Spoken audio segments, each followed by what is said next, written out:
And today's guest is the one, the only, Ray Kurzweil. He's an author, he's an inventor, he's an innovator, and this is our conversation. Ray, welcome to the show. Great to be with you, Neil. Yeah, so let me just up front say I'm probably your biggest skeptic, just so you know. That's what you got. So you ready for this? You're probably not the biggest skeptic. So I'm going to pretend like we're just at a bar, just arguing. First, I'm angry with you for taking our word singularity. That word had a perfectly good use, perfectly fine definition. It's what happens at the beginning of the universe and in the center of a black hole, and you had to go up and name it something else. Yeah, well, John von Neumann actually came up with that. Okay. He said history is approaching a singularity because progress is accelerating at an exponential pace, and it's going to reach a point where progress is so fast it's going to be a singularity in history. This is John von Neumann, the computing pioneer. Yeah, he invented the architecture that all computers use today. Although actually Babbage invented it a century earlier, but John von Neumann... The Babbage, it was a machine he invented. Babbage created a mechanical computer that never actually worked, but it actually had the architecture we use today. John von Neumann derived it independently a century later. So what's your background, actually, just so I get some sense of this? Well, I decided I was going to be an inventor when I was 5, and discovered the computer when I was 12. Not so amazing for 12-year-olds today, but there were only like 12 computers in all of New York City. You're a native New Yorker? When I was 12, yeah. I was actually... So I have to ask you what high school you went to. I have to ask you. Martin Van Buren High School. Martin But it was Van Buren. actually IBM 1620 at Flower and Fifth Avenue Hospital in Spanish Harlem, which I had the midnight to 8 a.m. shift. As a what? I was programming. So you were a computer person for the hospital on that computer? Yeah, in fact, I created the statistical tests that were used to evaluate the Head Start program, Oh, wow. Okay. like analyses of variance and so on. Wow. So you go way back. Yeah, well, it's only 50 years. Okay. You go way back in a human lifetime, not in a cosmological timescale. So at what point, you wrote a book called The Singularity. It was, The singularity is back in near. This is what, like, cult leaders, the end is near. well, Back in 2006, you write this book. It is a play on the end is near. Okay. What did you predict at that time? Well, actually, going back to a book I wrote in the 1990s, The Age of Spiritual Machines, I predicted that The age of spiritual machines. Yeah. Okay.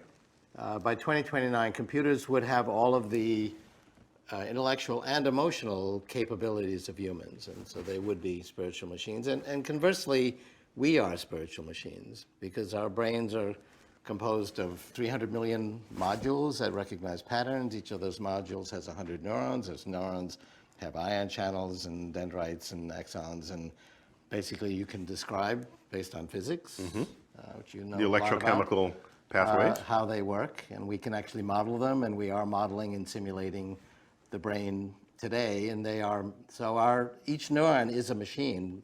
Very few people would disagree with that. Well, then, the 30 billion neurons in our neocortex is a machine also. And actually, we can understand it. My most recent book, How to Create a Mind, talks about how that machine works. That sounds diabolical. How to create a mind. What's going on in your basement? You can tell me. Nobody's looking. Tell me.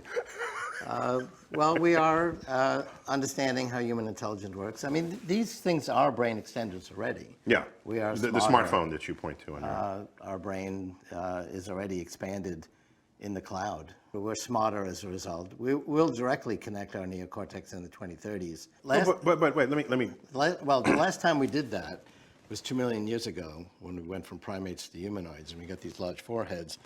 And we had the frontal cortex, which is where we do language and art and science and physics and radio shows. No other species does that. But it's not qualitatively different. The frontal cortex is actually was just an additional quantity of neocortex. The neocortex is organized in a hierarchy, and we took that additional neocortex and put it at the top of the hierarchy. And as you go up the hierarchy, things get more abstract. So things like music and poetry exist at the top of the neocortical hierarchy. And we're going to add to it again by connecting our neocortex to the cloud and to synthetic neocortex and expanding it's the way we did 2 million years ago, except this time it won't be limited by a fixed enclosure. We'll be able to expand it without limit.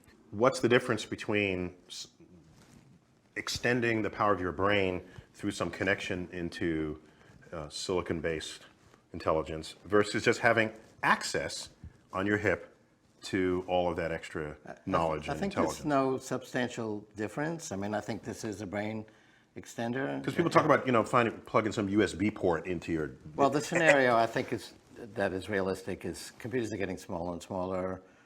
We'll have nanorobots at the size of blood cells that have computers in them.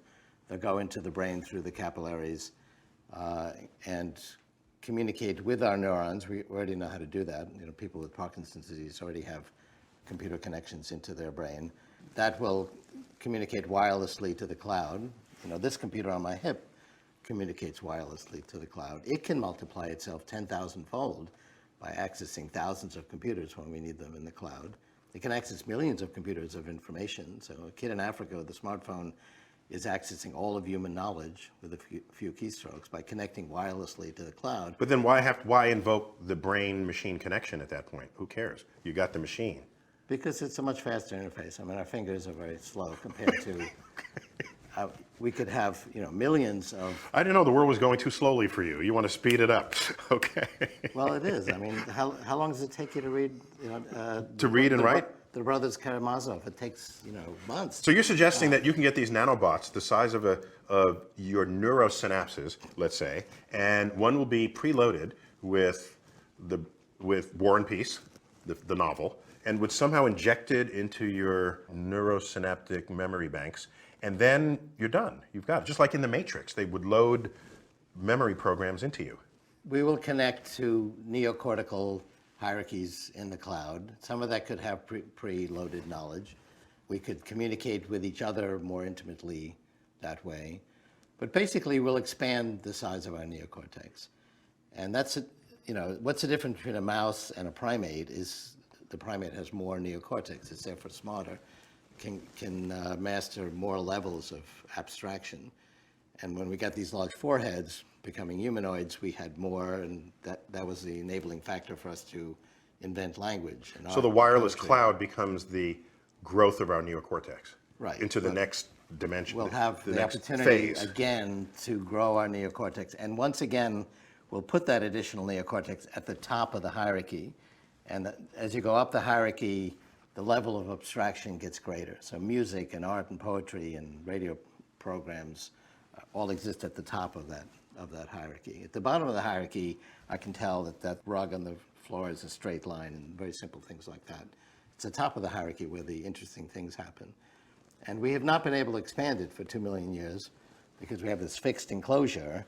That was very clever. Our heads are not getting bigger because you kill the mother being born, and it's a bloody mess. So I think we've maximized the size of our head. Yeah, well, that's right. Given the size of the birth canal. That's the reason that we've not been able to expand it anymore. In fact, it was quite a challenge to expand it 2 million years ago. Even to what we have today. Yeah.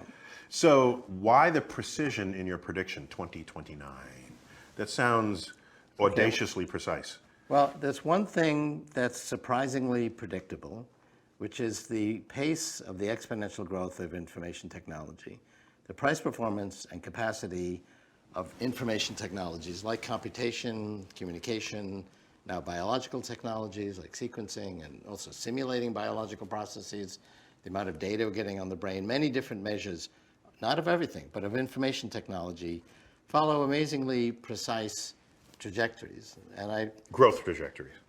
Right, and they're exponential. So, I mean, I was looking, actually, it was 1981. I realized that timing was critical to being successful as an inventor.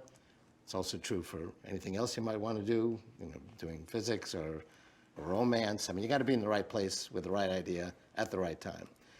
So I started with the common wisdom that you cannot predict the future, and I made a surprising discovery.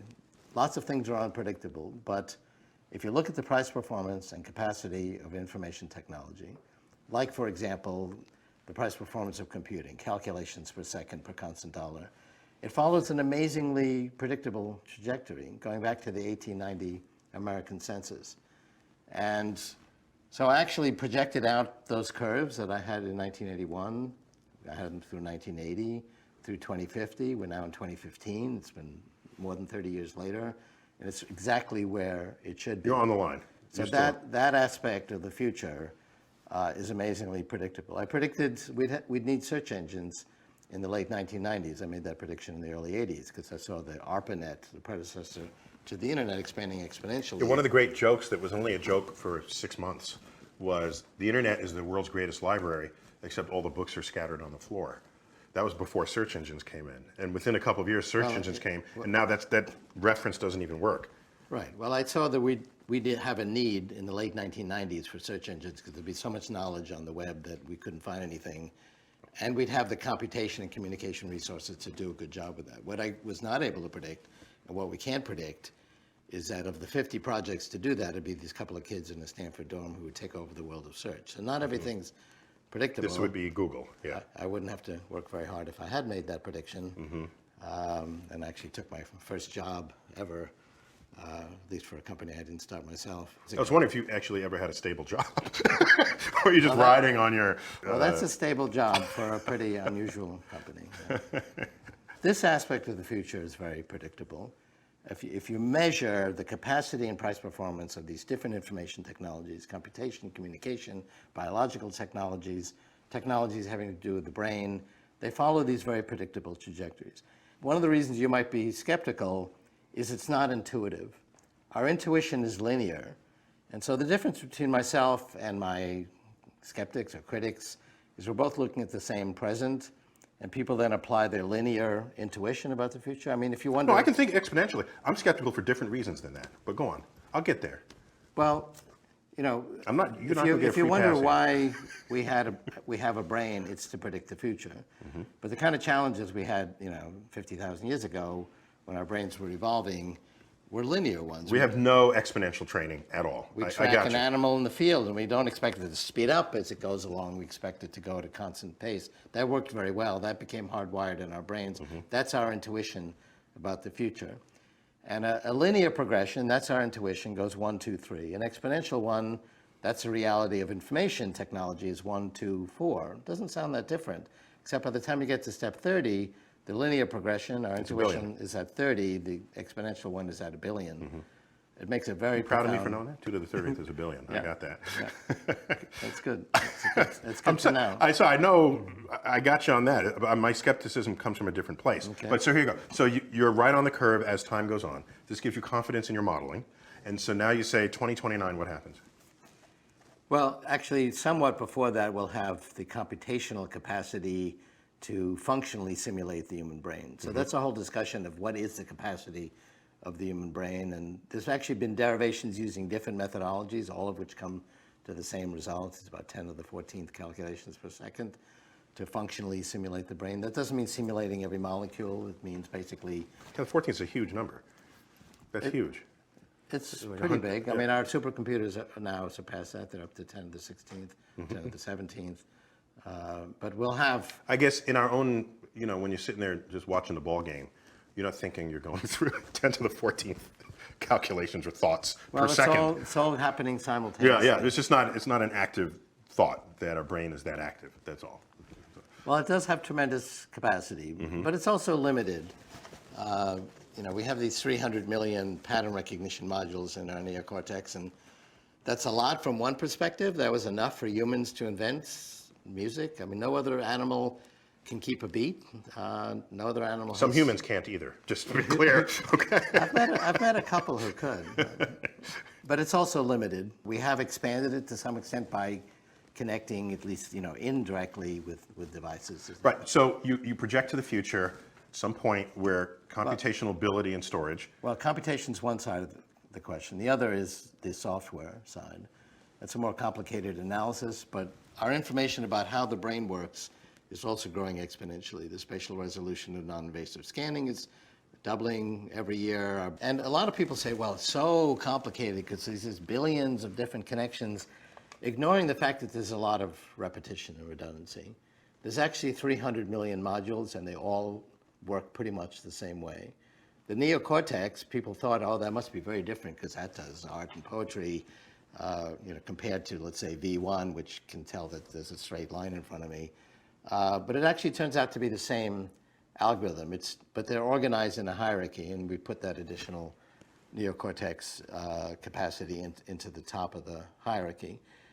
And there are descriptions today. I have one in my book, How to Create a Mind, of roughly functionally how the human brain works, how the neocortex works. That's where we do our thinking.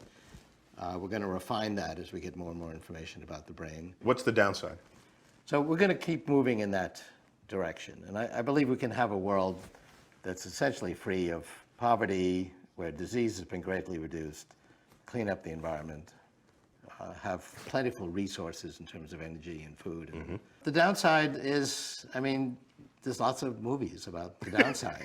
I don't need you to tell me about what the movies do. All right. Where, you know, the AI is trying to destroy humanity, and it's the humans against the artificial intelligence or the robots, or it's two groups of humans fighting for control of the AI. One thing that gives me comfort is we don't have one or two AIs in the world. We have 2 or 3 billion AIs. I mean, a smartphone is an artificial intelligence. It's in fact very intelligent, and it accesses the cloud and makes it even more intelligent. And it's in billions of hands. People say, oh, only the wealthy are going to have these technologies that Kurzweil talks about. And I say, yeah, like smartphones, where you in fact had to be wealthy to have a phone, a mobile phone. It wasn't very smart, 20 years ago. And it didn't Yeah, work. only the cool people had mobile phones, like Gecko in Wall Street. There's the famous scene where he's walking on the beach and he's got that sort of shoulder-mounted mobile phone.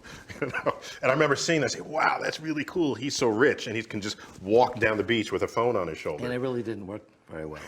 And today they do a million things, and they work much It's just better. incidentally a phone, right? And there's billions of them. I mean, there'll be. So what of all this talk, whether or not you initiated it, about uploading one's brain to a computer and then the computer becomes you? What do I make of this talk? Well, that's not really the scenario I think will happen. We've already talked about how we're going to connect to artificial intelligence. Now, we do that mostly indirectly. There are a few people that have computers connected in their brains, like Parkinson's patients, but for the most part, they're not inside our brains, but they may as well be. So what do you predict will happen in society the day that occurs? Well, it's not one day. I mean, first of all, Of course it's not a day, but just... the predictions I made for today, 30 years ago, people thought were totally ridiculous. Now that it's here, we can't imagine that it ever wasn't the case. Did we ever have a time where there wasn't social networks and mobile devices where you could access all of this knowledge and each other and so on? That was only a few years ago.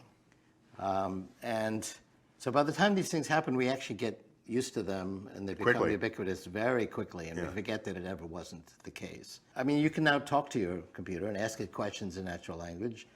The thing is, when these capabilities emerge, they're kind of clunky and they don't work very well, so people dismiss it saying, well, it doesn't really work. Then by the time it does work well, people say, well, it's been doing that for a long time. It's nothing new. And so it kind of creeps up on us. Computers, we're going to be talking to them, and they're going to get more and more sophisticated, and very gradually they'll become more and more human-like to a point where they're really indistinguishable. And so, 100,000 years ago, we couldn't reach that fruit at that higher branch, so we invented a tool that extended our physical reach. And then we invented tools that expanded our muscles, and we could create pyramids and great buildings. Now we can access all of human knowledge with a few keystrokes. We're always expanding our reach. That's actually what's unique about humans. And I remain fearless of that, because when you look at machines replacing, in the Industrial Revolution, replacing physical labor, and you look at computers replacing computational labor, the day we lost to Deep Blue in chess, our best chess player loses to a computer at a game that we invent. And then our best Jeopardy player loses That was more to significant. Watson. Because that was language. Jeopardy got this correct. Language and cultural knowledge. Yeah, Jeopardy got this query correct in the rhyme category. A long, tiresome speech delivered by a frothy pie topping. And it quickly said, what is a meringue harangue? And that's pretty impressive. Wow. And Jennings and Rudder didn't get that. And Watson got a higher score than the two of them combined. They're the best players in the world. And it got its knowledge not by being programmed with all this information by the engineers, but by reading Wikipedia and several other encyclopedias, 200 million pages of natural language documents. All on its own. Yeah. Yeah, so I guess I don't fear it because it's already happening. Like you said, it happens. It's not a cliff. We're on that road, and It's a road that we're on, and I see it, and I embrace it actually. it's a good road. I mean, if you compare human life today with all of its problems, it's far better than it was in the past, and it's going to keep moving in that direction. Good road to be on, and you help us predict what the road signs will look like. Working on it. Right, it's been a delight. Yeah, It's been delightful. definitely. So you have cured me of my skepticism Good. of where you're coming from and where you're going. Until I see your basement, I want to know what you're working on. Well, you'll never see that.